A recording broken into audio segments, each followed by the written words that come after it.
ইশকে মুস্তাফা মাদ্রাসা জিন্দাবাদ জিন্দাবাদ। রাঙ্গুনিয়া উপজেলা পূর্ব বেতাকি ইশকে মুস্তাফা এবতেদায়ী মাদ্রাসা হেফজখানা ও এতিমখানা ছাত্র আলোর দস্তারে ফজিলত ও নতুন ভবন উদ্বোধন উপলক্ষে 2 দিন ব্যাপী মিলাদ মাহফিল অনুষ্ঠিত হয়।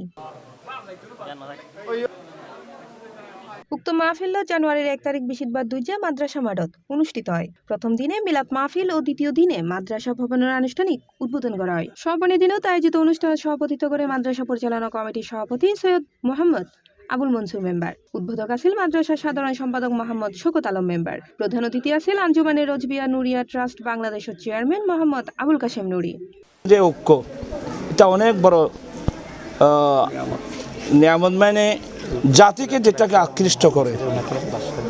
আমার ব্যয় ওরা জীবনের যে অর্জন বা সঞ্চয় সবগুলো আমি দেখতে পাচ্ছি শুধুমাত্র দিনের জন্য ব্যয় করা হচ্ছে।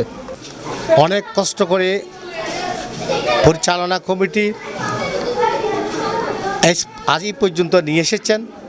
তার পিছনে এই মাদ্রাসা ভবনটি নির্মাণের সহযোগিতার যিনি হাত বাড়িয়েছেন বেতাগী ইউনিয়নের কৃতি সন্তান আমার মামা জনাব আলহাজ জাফর আহমদ।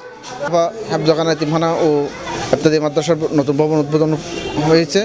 আমাদের সম্মানিত দাতা আলহাজ জাফর আহমদ সাহেবের অর্থায়নে আমরা পরিচালনা পরিষদের পক্ষ থেকে ওনাকে আন্তরিকভাবে কৃতজ্ঞতা ও মোবারকবাদ জানাচ্ছি। সংবর্ধিত অতিথি আছেন মাদ্রাসা ভবনের প্রথম তলার নির্মাণদাতা আলহাজ জাফর আহমদ। প্রধান আলোচক পূর্ব বেতাকি ইশকে মুস্তাফা এবতেদায়ী মাদ্রাসার অধ্যক্ষ মাওলানা মোহাম্মদ হারুনুর রশিদ আল কাদেরি। সঞ্চালনা করে মাদ্রাসা শিক্ষক মোহাম্মদ জাবেদ হোসেন।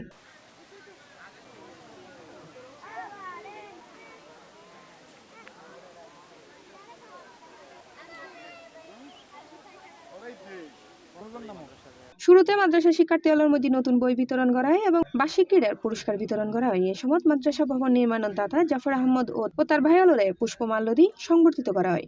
শেষে মিলাদ, কিয়াম ও মোনাজাতের মাধ্যমে বিশেষ দোয়া করা হয়। আমার বিয়া সাহেবের কদ্দ আল্লাহ আসমানি বলা আসমান উঠায় নাও, জমিনি বলা জমিনে দফন করো, অ্যাক্সিডেন্ট বলা মুসিবত থেকে রক্ষা করো। صلوا عليه وسلموا تسليما اللهم صل على سيدنا مولانا محمد معدن الجود والكرم بحق لا اله الا الله। ইউনিয়নের সর্বস্তরের প্রত্যেকটি ওয়ার্ড থেকে আগত মেহমানবৃন্দ আজ এই ওয়ার্ডে সি প্লাস টিভি চট্টগ্রাম।